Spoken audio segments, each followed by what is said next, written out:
In today's video, I am going to be breaking down a couple of different 5-out basketball plays that are going to leave the other team guessing. These are not necessarily going to be the easiest plays to be able to run, but they will give you a lot of options if you are looking to make teams just go crazy. So let's get down and let's check these out. But really quickly, make sure to go check out my complete guide to the 5-out offense that is down in the description below. So this first play, we're going to have player one. He's going to either pass to his left or to his right. It doesn't necessarily matter. However, for argument's sake, he's going to pass to his left side in this video. When this happens, player 5, he is going to set the screen for player 1. And player 1, after this screen is set, he is going to sprint, more or less shuffle over to this wing. Now this skip pass could be an option. I'm not going to say don't do it, but it needs to be wide open if you are looking to do it. What we are looking for, however, after this screen is for player 5 to roll, as the defense may be looking to potentially overplay that back screen and that pass, and it may leave player 5 wide open for player 4 to pass to him. However, if that's not the case, what I want to see next, and to finish this drill off, or this play off, is for player 1 and 3 to come together, player 4 to then dribble towards the middle of the court, and player 2 to lift, because now we're going to be looking for player 5. Obviously, this needs to be a shooter. If your center is a three-point shooter, this works even better, because now he's going to then sprint through that elevator screen,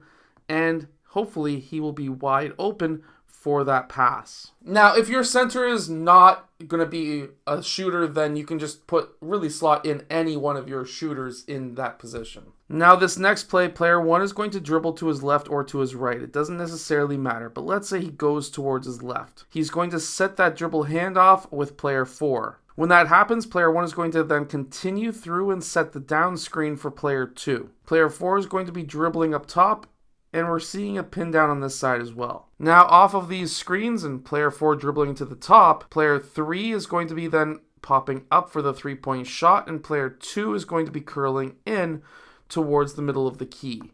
Now, what we are looking for is the pass that goes to player 3 or to player 2. Player 5 is going to pop out. Player 1 can then pop up to the wing, and he may be the last option.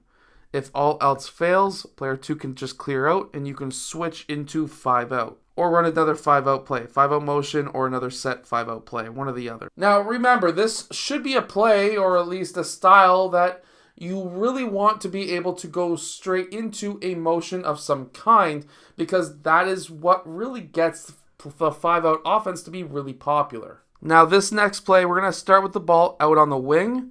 And we're going to have player 4, he is going to be setting up a staggered screen with player 3. The screen might be actually farther down because of help defense. When this happens, player 5 needs to curl off, but instead of going to the point, I want to see him try to curl quick off of player 4.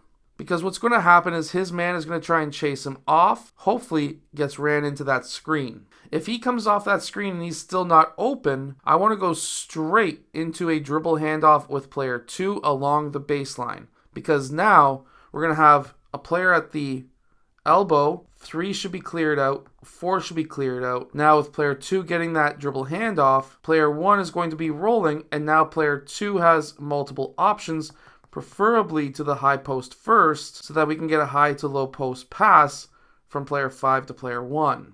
Now this final 5-out play is a play that I ran with a U12 team, and it absolutely killed. So let's get down, let's check this one out. So we've all ran weave with the ball starting at the top, but this is weave with the ball starting on the wing. This one's very important. We're going to meet halfway to player 3, and this is going to be a dribble handoff. Once that happens, player 1 is going to roll to the basket and then pop back out to the corner. This is very important because now player 3 and 4 are going to meet halfway to each other, so roughly around the slot where now player 4 gets that ball. Coming off of the slot, player 4 is going to attack the basket. Player 3 is going to then do a short roll to the elbow. And I really want to see what happens with the defense, because now you have to react to how the defense is playing you. So number one is if player 1 red, the defense, goes to try and cut off the drive from player 4. This should be a quick pass out for a 3-point shot. If he doesn't help, let's say he's staying on player 1.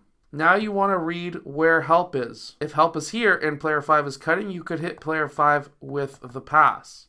If player 5 is not covering or playing help, this is a straight line drive to the basket. If player man's a 3-man is coming off to play switch, he may still have the opportunities to get to the basket, or he may be fast enough to shut it down. If they don't switch and player 4 chases over, well, now player 4 blue is in position to attack the basket because there's a wide open lane. So it's all about trying to read the defense. And then finally is player 2. So now, while this man goes to play help, if player 2 drops, now the only option is to kick out pass to player 2, because now these two defenders are taken up from this screen at the slot, where now this kick out pass should be to an open man. If he doesn't drop, then it's a kick out to player 5. So definitely go check out my complete guide to the 5-out offense that is down in the description below. I hope that this video has helped you. If it has, hit that like button and subscribe, and I'll see you guys again in my next video.